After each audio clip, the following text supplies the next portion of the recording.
اللہ تعالیٰ فرماتے ہیں اے نبی صلی اللہ علیہ وسلم، اللہ کو معلوم ہے کہ آپ اور آپ کے ساتھیوں میں ایک جماعت کھڑے رہتے ہیں رات کے وقت 2/3 شب یا آدھی یا کم سے کم 1/3 شب، یہ اللہ کے علم میں ہے۔ گویا کہ شروع میں قیام اللیل یہ تھا۔ اب قیام کیا ہوگا رمضان کا؟ رمضان مبارک کی راتوں میں نصف یا 2/3 یا 1/3 رات قرآن مجید کے ساتھ بسر کی جائے، جاگا جائے اور قرآن کو اپنے اندر جذب کیا جائے، یہ ہے قیام اللیل۔ لیکن اس کا قرآن میں ذکر کیوں نہیں ہوا؟ میں نے بیان کر دیا، قرآن میں آ جاتا تو فرض ہو جاتا، فرض ہو جاتا تو یہ تکلیف ما لا یطاق بہت سے لوگوں کے لیے، محنت کشوں کے لیے جو محنت مزدوری کرنے والے ہیں، اب وہ روزہ ہی رکھ لیں تو بڑی بات ہے۔ کوئی بیچارہ کسان جو ہے وہ فصل کاٹ رہا ہے، اس حال میں روزہ رکھتے ہیں، اللہ جنہیں ہمت دیتا ہے، توفیق دیتا ہے۔ یا کوئی اینٹیں ڈھو رہا ہے، روزہ، یہ روزہ ہی بہت بڑی بات ہے۔ اب آپ رات کو چاہیں کہ وہ رات کو کھڑا بھی رہے تو یہ گویا کہ ان کے اوپر بہت زیادہ زیادتی ہے، تکلیف ما لا یطاق ہے، قرآن میں نہیں آیا ورنہ فرض ہو جاتا۔ اب نوٹ کیجئے، تراویح کا جو نظام آج ہمارے ہاں ہے پوری دنیا میں ہے، یہ دور نبوی میں نہیں تھا، یہ دور صدیقی حضرت ابوبکر صدیق کے دور خلافت میں بھی نہیں تھا، بلکہ بات وہی تھی جیسے کہ تہجد ہوتی ہے انفرادی طور پر، اپنے طور پر لوگ جاگتے تھے، 2/3 رات جاگتے تھے، 1/3 رات جاگتے تھے، آدھی رات جاگتے تھے، قرآن پڑھتے تھے۔ صرف ایسا ہوا کہ 3 دن آپ نے ایک موقع پر ایک مرتبہ 3 دن نماز باجماعت کرائی ہے تہجد کی رمضان میں، لیکن وہ تہجد کے وقت، عشاء کے ساتھ نہیں، تہجد کے وقت، اور اس میں 8 رکعتیں ہی پڑھی ہیں جو آپ عام طور پر تہجد میں پڑھا کرتے تھے، کیونکہ وہ تہجد ہی پڑھائی آپ نے، قیام اللیل ہی پڑھائی ہے۔ یہ قیام اللیل، تراویح کا لفظ اپنے ذہن سے ابھی نکال دیجئے، ابھی میں بتاؤں گا تراویح کہاں سے آئی، کیسے آئی، کیوں آئی اور اس کی کیا حکمت ہے۔ لیکن حضور کے زمانے میں نہیں تھا، 3 دن صرف آپ نے نماز باجماعت پڑھائی ہے۔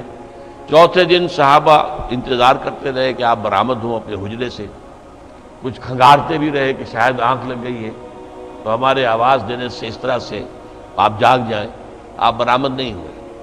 اگلے روز صبح کو آپ نے فرمایا دیکھو اگر میں یہ مسلسل تمہیں نماز پڑھاؤں گا تو یہ تم پر فرض ہو جائے گی۔ وہی حکمت، قرآن میں آ جاتا تو فرض ہو جاتا، اور یہ بہت سے لوگوں کے لیے ناقابل برداشت ہوتا ہے۔ حضور بھی مسلسل پڑھاتے یہ نماز تو فرض ہو جاتی ہے۔ وہی جو رافت اور رحمت اللہ تعالیٰ کے دل میں ہے وہی حضور کے قلب مبارک میں ہے امت کے لیے، تو آپ نے کہا کہ میں نے یہ فرض تمہیں اس لیے نہیں پڑھائی باجماعت نماز مسلسل کہ کہیں فرض نہ ہو جائے۔ اب اس معاملے میں یہ جو قیام اللیل کا معاملہ ہے، اس میں حضرت حضور کے زمانے میں نہیں تھا باجماعت کوئی سوائے 3 دن کے، اور وہ بھی تہجد کے وقت، عشاء کی نماز کے ساتھ نہیں۔ حضرت ابوبکر صدیق کے زمانے میں بھی نہیں تھا۔ حضرت عمر کا اجتہاد ہوا یہ رضی اللہ تعالی عنہ۔ آپ ایک دفعہ گشت کرنے کے بعد مسجد میں آئے تو آپ نے دیکھا کچھ لوگ ایک کونے میں کھڑے ہیں اور کوئی حافظ صاحب ہیں وہ پڑھ رہے ہیں اور یہ سن رہے ہیں، اس لیے کہ رات کو جاگنا جو ہے وہ تو ممکن ہے، لیکن سب کو قرآن یاد تو نہیں تھا، قرآن مجید کیسے پڑھیں، پورا یاد تو نہیں ہے۔ اور آپ کو معلوم ہے ایسے چھپے ہوئے قرآن بھی اس وقت موجود نہیں تھے، عمدہ کاغذ کے اوپر اعلیٰ جلد کے ساتھ۔ تو اب یہی تھا کہ کچھ ایک حافظ صاحب یہاں کھڑے ہیں تو وہاں ان کے پیچھے کچھ لوگ کھڑے ہو گئے سن رہے، کوئی کسی اور کونے میں ہے، تو حضرت عمر نے فرمایا کیوں نہ انہیں ایک ہی امام کے پیچھے جمع کر دیا جائے۔ لہذا آپ نے فیصلہ کیا کہ اب 20 رکعت نماز عشاء کے فوراً بعد، اس میں جاگنے کا معاملہ وہ نہ آئے، 2/3 رات جاگنا، 1/3 رات جاگنا نہیں، عشاء کے رات 20 رکعت، عشاء کے بعد زیادہ سے زیادہ 1 گھنٹہ لگے گا، اس سے بھی کم لگتا ہے، 50 منٹ 40 منٹ، یہ تو ہر شخص برداشت کر سکتا ہے۔ تو گویا کہ اصول کیا ہوا کہ ما لا یدرک کلہ لا یترک کلہ، اگر کوئی چیز بتمام و کمال حاصل نہیں کی جا سکتی تو اسے بالکل چھوڑ نہیں دینا چاہیے، کچھ جو بھی حاصل ہو سکتا ہے وہ لے لینا چاہیے۔ اس حکمت کے تحت حضرت عمر کا یہ فیصلہ ہے، ورنہ اصلاً صیام اور قیام یہ بالکل متوازی دونوں چیزیں ہیں۔ وہ حدیث آپ نے سنی ہوگی، حضور نے فرمایا من صام رمضان ایمانا واحتسابا غفر له ما تقدم من ذنبه، جس نے رمضان کے روزے رکھے ایمان کے ساتھ اور اللہ سے اس کا اجر مانگتے ہوئے، اجر طلب کرتے ہوئے، اس کے پچھلے سارے گناہ معاف ہو جائیں۔ ومن قام رمضان ایمانا واحتسابا غفر له ما تقدم من ذنبه، اور جو رمضان میں کھڑا رہا، رات کو جاگتا رہا ایمان اور احتساب کے ساتھ، اس کے بھی پچھلے سارے گناہ معاف ہو جائیں گے۔ ایک اور حدیث ہے، بہت پیاری ہے، یہ حضرت عبداللہ ابن عمرو بن العاص رضی اللہ تعالیٰ عنہما سے ہے۔ وہ فرماتے ہیں کہ حضور نے ارشاد فرمایا الصیام والقرآن یشفعان للعبد، روزہ اور قرآن بندے کے حق میں شفاعت کریں گے قیامت کے دن۔ یقول الصیام، روزہ یہ کہے گا اے رب، اے پروردگار، منعتہ الطعام والشہوات بالنہار، میں نے تیرے اس بندے کو دن کے وقت کھانے پینے سے روکے رکھا، قضاء شہوت سے روکے رکھا، حالانکہ بیوی موجود تھی اور اس کے لیے حلال راستہ موجود تھا، لیکن رکا رہا، کیوں؟ میری وجہ سے کہ روزہ ہے، تو میری شفاعت اس کے حق میں قبول فرما۔ وَيَقُولُ القرآن، قرآن کیا کہے گا؟ مَنَعْتُهُ النَّوْمَ بِاللَّيْلِ، میں نے اسے رات کے وقت سونے سے روکے رکھا، فَشَفِّعْنِي فِيهِ، تو میری شفاعت اس کے حق میں قبول فرما۔ فَيُشَفَّعَانِ، حضور فرماتے ہیں دونوں کی شفاعت قبول کی جائے گی۔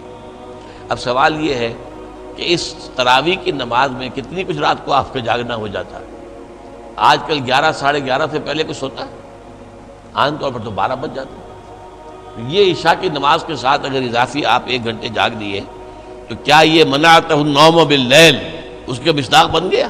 نہیں، یہ چیز اصل میں حضرت عمر کا اجتہاد ہے، اور چونکہ ہمیں حکم ہے علیکم بسنتی و سنت الخلفاء الراشدین المہدیین، اے مسلمانوں تم پر لازم ہے میری سنت کا اتباع اور میرے خلفاء راشدین المہدیین کی سنت کا اتباع۔ لہذا اہل سنت والجماعت کے جو چاروں مسلک ہیں ان میں تراویح کا یہ نظام ہے۔ اہل حدیث حضرات اس کو نہیں مانتے، 20 کی بجائے 8 پڑھتے ہیں، حضور سے 8 ثابت ہے، یہ صحیح ہے، حضور سے 8 ہی ثابت ہے، کہ حضور سے تو پھر صرف 3 دن کی ثابت ہے، یا تو پھر پورا اگر حدیث پر عمل کرنا ہے تو یہ پورے رمضان میں تراویح پڑھنا آپ کے لیے درست نہیں ہوگا، پھر 3 دن پڑھائیے صرف، باقی انفرادی پڑھیں لوگ۔ لہذا یہ بات یہ ہے کہ ہمارے لیے حضرت عمر کا اجتہاد، حضرت عمر نے خود اسے بدعت قرار دیا۔ پھر ایک اور موقع پر آپ مسجد میں داخل ہوئے، دیکھا لوگ پڑھ رہے ہیں، امام کے پیچھے کھڑے ہیں، پوری جماعت ہے، سکون کے ساتھ قرآن سن رہی ہے، تو آپ نے تبصرہ فرمایا نعم البدعۃ ھذہ، یہ ایک اچھی نئی بات ہے جو ہم نے شروع کی ہے، نئی بات ہے، دور نبوی میں نہیں تھی، دور صدیق اکبر میں نہیں تھی، تو نعم البدعۃ ھذہ، یہ ہم نے ایک نئی بات جو شروع کی، بہت اچھی ہے، بہت خوبصورت ہے، بہت عمدہ ہے۔ یہ ہے اصل میں قیام اللیل کا اصل مقصد۔ اس سے یہ تراویح کا جو ہے یہ کہ بالکل محروم نہ رہ جائیں، تو اس حد تک تو بالکل ٹھیک ہے، یہ 20 رکعتیں، لیکن یہ کہ اس کے اوپر اکتفا کر لینا یہ بدقسمتی ہے۔ اس میں خیر تو یہ مضمر ہوا کہ سب مسلمان کچھ نہ کچھ تو مستفید ہو گئے نا، ورنہ سب رات کو 2/3 آدھی یا 1/3 رات جاگنا مشکل ہو جاتا، کچھ نہ کچھ تو سب کو حاصل ہو گیا۔ لیکن اس کا ایک برا نتیجہ یہ نکلا ہے کہ وہ قیام اللیل سرے سے اوجھل ہو گیا دنوں سے، تراویح ہی کو مستقل اور ہمیشہ کے لیے بات سمجھ لیا گیا، سمجھ لیا ہے کافی ہے۔ نہیں بھائی، یہ تو کم سے کم ہے، یہ حضرت عمر کا مقرر کردہ نظام تمام لوگوں کے لیے ہے، لیکن جو لوگ روزے کی برکات سے اور رمضان کی برکات سے صحیح طور پر مستفید ہونا چاہیں، ان کے لیے یہ کہ رات کا دہائی یا آدھا یا 2/3 رات جا کر گزاریں۔ اب اس کا طریقہ کیا ہو؟ اب ہمارے ہاں کیا ہے، وہ 20 تراویح جو پڑھتے ہیں، وہ قاری صاحب یا حافظ صاحب جو سناتے ہیں، وہ لوگوں کو کیا پتہ کیا انہوں نے سنا، کیا انہوں نے پڑھا۔ اکثر و بیشتر تو پڑھنے والے کو پتہ نہیں ہوتا میں کیا پڑھ رہا ہوں۔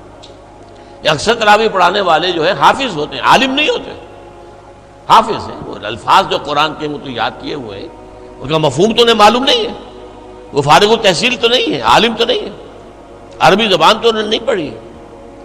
اب یہ جو ہے تو اس سے یقیناً وہ ایک تقاضا پورا ہو گیا، حضرت عمر کے فیصلے پر عمل بھی ہو گیا، اس کا ثواب بھی لازماً ملے گا، لازماً ملے گا، لازماً ملے گا۔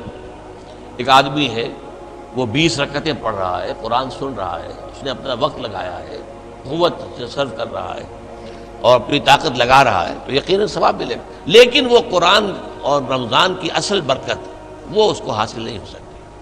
وہ تو یہ کہ سمجھ کر سنے، پڑھنے والا بھی وہ ہو جو سمجھ کر پڑھ رہا ہو، اور سننے والے بھی وہ ہو کہ جو کچھ سنے وہ سمجھے۔